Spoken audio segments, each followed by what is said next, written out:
ಮನೆಯ ಬೀಗ ಮುರಿದು ಚಿನ್ನಾಭರಣ ಮತ್ತು ನಗದು ಕಳ್ಳತನ ಮಾಡಿರುವಂಥ ಘಟನೆ ದಾವಣಗೆರೆ ಜಿಲ್ಲೆಯಲ್ಲಿ ನಡೆದಿದೆ. ದಾವಣಗೆರೆಯ ಜಗಳೂರು ತಾಲೂಕಲ್ಲಿ ನಡೆದಿರುವಂಥ ಘಟನೆ ಇದು. ಹಿರೇಮಲ್ಲನ ಹೊಳೆ ಈ ಗ್ರಾಮದಲ್ಲಿ 150 ಗ್ರಾಂ ಚಿನ್ನಾಭರಣ ಕಳ್ಳತನ ಮಾಡಿದ್ದಾರೆ ಕಳ್ಳರು. ವೃದ್ಧ ದಂಪತಿ ಊರಿಗೆ ಹೋಗಿದ್ದಾಗ ಖದೀಮರು ಕೈಚಳಕ ತೋರಿಸಿದ್ದಾರೆ.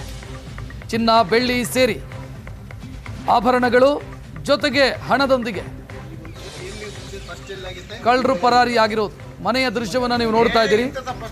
ಸೊಸೆಗೋಸ್ಕರ ಚಿನ್ನಾಭರಣ ಮಾಡಿಸಿ ಮನೆಯಲ್ಲಿ ಇಟ್ಟಿದ್ರಂತೆ.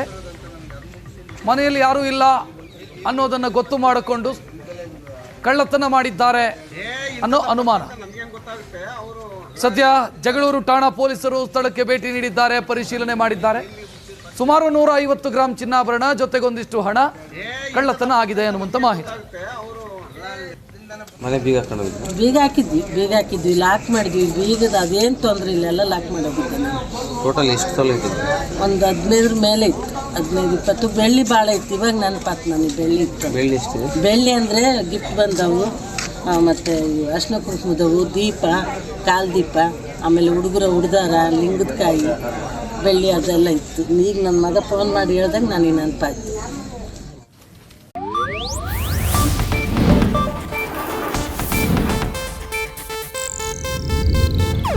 ಇದು ಏಷ್ಯಾನೆಟ್ ನ್ಯೂಸ್ ನೆಟ್ವರ್ಕ್ ಪ್ರಸ್ತುತಿ.